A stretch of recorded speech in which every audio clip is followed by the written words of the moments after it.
立法院明仔载要来处理反渗透法的草案。早起，立法院长苏家全举行第2届朝野协商，若是无法度达成共识，将会按照定序一条一条来表决。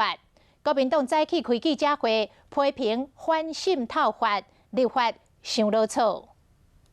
社会各界的不安跟恐慌，民进党中央要负起最大的责任。 国民党派出长会摇串政员区内组成的正义连线，痛骂民进党立院党团的反渗透法立法伤过老草。有没有选举操作以及政治的考虑在里面？民进党过去3年多的时间都在睡觉。原本记者会要由国民党主席吴敦义亲自主持，伊却临时无来。任何人出来代表党中央来说明。